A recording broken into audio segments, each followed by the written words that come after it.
Today we will look together at the true backstage of the First World War, the bloody world of economics, which is often forgotten in textbooks but changed the course of history. Here with you we will examine what kind of silent storm was hidden beneath the shining Europe of 1913, and how factories were turning into the armies of the future, how Germany quickly challenged Britain's absolute dominance at sea with its steel and chemical industry, which bankers and interests in cotton and oil stood behind the colonial struggle in Africa and Asia, how the arms industry earned wealth through fear and trapped states in the logic of, if we don't arm, we will be destroyed. And most interestingly, how by the summer of 1914 war began to seem financially more logical and cheaper than peace. Remember, this war did not start only at the front lines. It began long before, in bank halls, trading floors, and ministry rooms. Let us descend into the depths of this hidden history. If you had gone for a walk on the streets of Europe in 1913, you would not have sensed the approaching danger. In the cafes of Paris, people were enjoying themselves under the sounds of music. Berlin's factories were working with confidence and clear purpose. London's banks controlled the sea of world capital. The world looked modern, prosperous, and almost invincible. But beneath this bright surface, the foundations of a silent storm were being laid. And at its core there was not only nationalism, militarism, or failed diplomacy, but something colder and more structural: economics. The First World War did not ignite only because an archduke was assassinated. That bullet merely struck a world already filled with rivalry, financial anxiety, and industrial tension, a world that was ready to burn. Long before armies were mobilized, governments, companies, and bankers, often without realizing it, were preparing the ground for disaster. Industrial giants and the race for wealth had turned 19th-century Europe into a giant factory.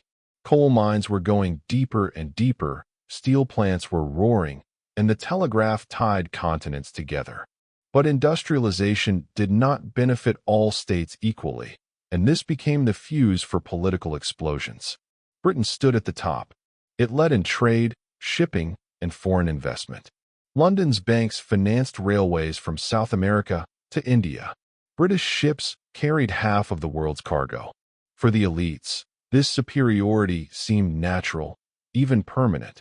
But across the Channel, a new rival was rising. Despite its late unification in 1871, Germany industrialized at incredible speed. Within just one generation, Germany's coal, steel, and chemical industries began to compete with, and sometimes surpass, those of Britain. Factories worked faster, universities trained engineers grounded in science, and companies entered world markets aggressively. For Berlin, this success looked like justice. They believed they were finally reaching the place they deserved. For London, however, it was far from comforting.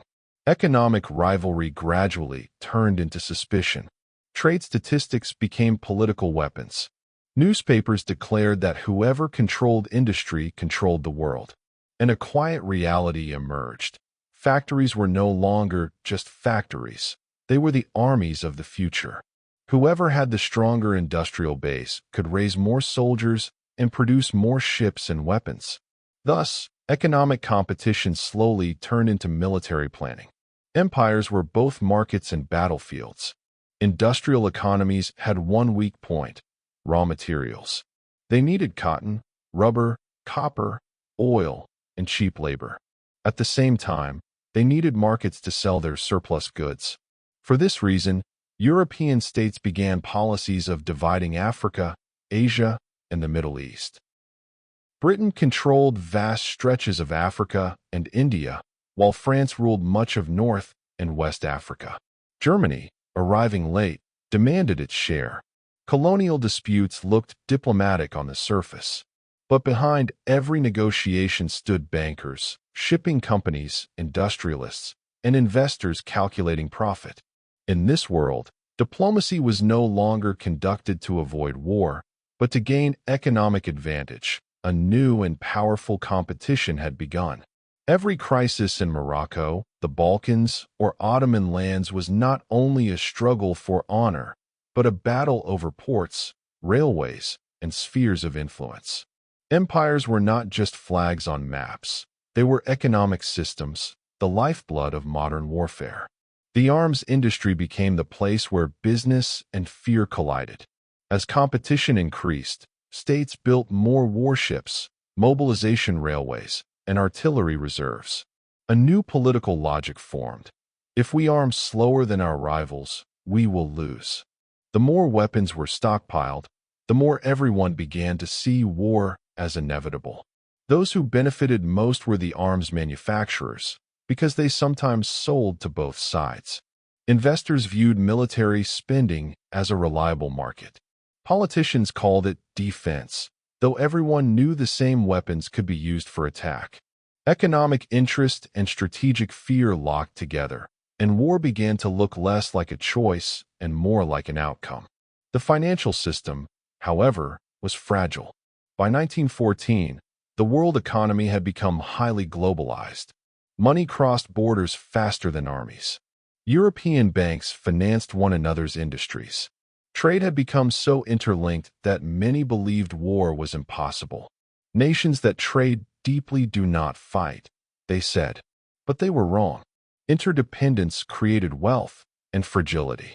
If one power collapsed, financial panic could spread across the continent.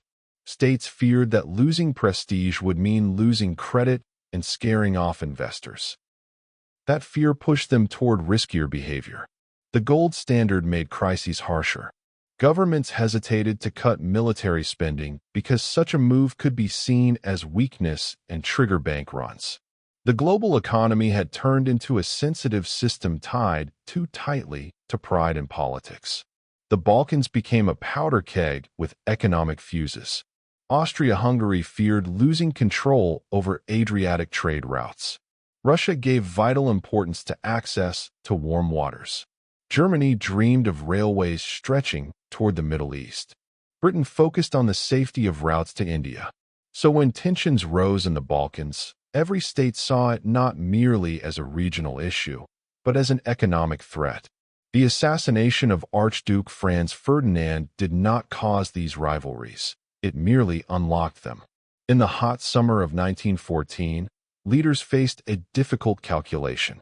Mobilization depended on railway timetables, banks were fragile, and alliances operated automatically. Delay seemed dangerous. Generals argued that striking first could shorten the war and reduce costs. Bankers warned that hesitation could crash markets. Thus, a tragic paradox appeared. Starting the war began to seem more rational than keeping the peace. The result was catastrophe. The very economic systems meant to create stability only accelerated destruction. Industrial power turned into endless shells. Global trade collapsed. Empires, unable to accept defeat, damaged themselves. This story teaches us that wars are not born only from hatred or leaders' mistakes. They also grow from structures, interests, and fears accumulated over years. Industrial competition created distrust. Colonial expansion tied profit to force. The arms industry benefited from tension. Global finance tied everyone together, but frightened them together as well. When calendars showed 1914, peace in Europe required more courage than war, and economic logic pushed states toward confrontation. The First World War did not start in a single moment. It began in ministries, banks, and trading tables, long before the cannons spoke. Thank you for watching us. If this topic was interesting to you, don't forget to like the video, subscribe to the channel, and activate notifications. In the upcoming videos on this channel, we will take a deeper look at history, economics, and the major processes shaping the world. Your opinions are important to us as well. Share your thoughts in the comments. Remember, those who understand the past build the future more correctly.